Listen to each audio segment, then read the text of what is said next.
Today, we're going to talk about virtue ethics. Of all the ethical theories we discuss in this class, virtue ethics is the oldest. It goes all the way back to Aristotle, the student of Plato.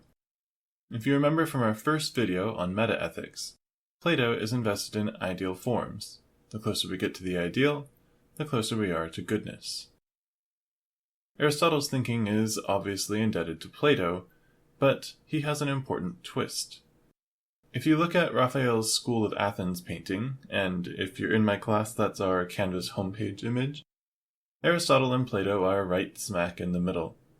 Plato is on the left, pointing upward, because he's thinking about abstract ideals. But Aristotle, on his right, is pointing down to the earth. This is because Aristotle is far more materialist than his teacher. In fact, his De Anima is the foundation of a lot of Western biology, including the idea that we have 5 senses.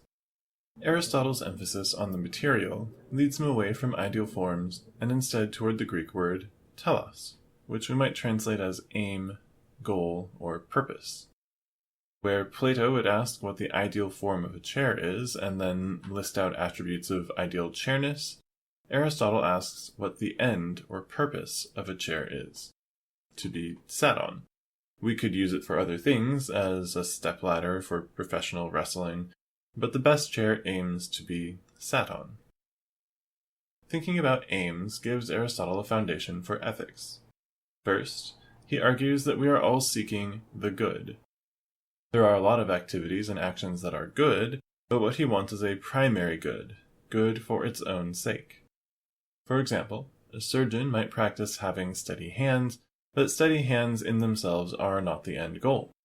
This practice helps them make cleaner cuts, but clean cuts are not the end goal of a surgeon either. Ultimately, Aristotle might argue, to do surgery is the surgeon's second most telos, but their primary telos is to do surgery in order to do good. The good must therefore be the thing at which everyone aims. Surgeons do surgery to do good, professors teach to do good. There are lesser goods that might differ across contexts and situations, but ultimately, there is always the good at the end. How do we know what the good looks like for different people? Aristotle believes that we would all agree eudaimonia would be our best end, a word that means something like happiness plus well-being, or maybe something like flourishing. There are a lot of things that lead us toward happiness, well-being, flourishing, things like friends, wealth, health, or success, but these are all in service of the larger goal of flourishing, of living a good life. And how do we cultivate eudaimonia? The end goal of a human, Aristotle argues, is to have a soul that acts in accordance with virtue. Now, when Aristotle talks about the soul, he has a very particular theory of souls in mind. There are 3 kinds of souls. The first is the vegetative soul, which is shared by everything that grows.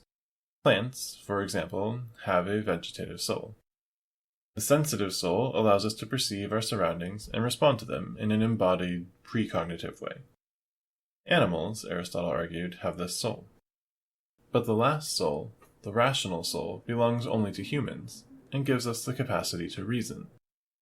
Of course, none of this is remotely scientifically valid according to modern science, but it drives Aristotle's understanding of what humans should aim for.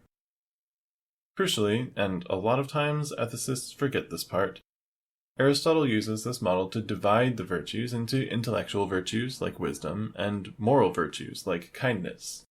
We have to learn intellectual wisdom through teaching and reason, but we cultivate moral virtues through habits and practices.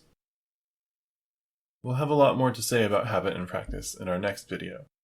For now, just know that moral virtues are not necessarily rational in practice, but we should think about them using reason. And we think about them with reason in order to find what we call the golden mean. This is a non-quantitative measurement of how we put the virtues into practice. For Aristotle, the trick is not to get angry, it's to get angry at the right person, at the right time, in the right amount, with the right motive. And that, he says, is very difficult. If we get angry too easy, we fall into the vice of short-temperedness. If we don't get angry easily enough, we might fall into the vice of being a pushover. We have to get angry in just the right way to be thought of as just, and as having a good sense of self and boundaries and when those boundaries are violated. If we get joyfully excited in the wrong times, we might be considered inappropriate. If we don't get joyfully excited at the right times, we might be considered grumpy. We have to use reason and practice to express our emotions in the middle, in just the right way. Because we're thinking about emotions and how they play out, we're really talking about motives. When we think about ethics from a virtue perspective, then, we should ask questions like, why did this person take this action? Was their motive to be virtuous?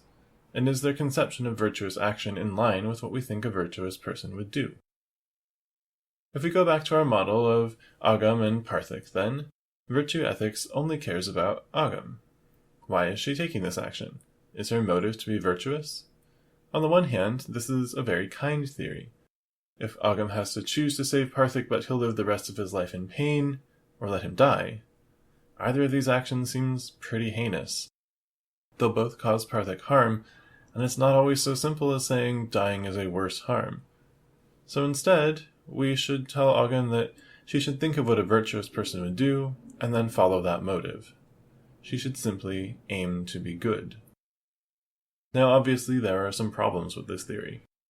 Motive can justify agam doing a lot of different kinds of harm, though let's remember that good faith matters, and reason matters. Even if someone thinks it's virtuous to purify their country so that only the right race lives there, their motive is suspect according to rationality, and according to the golden mean.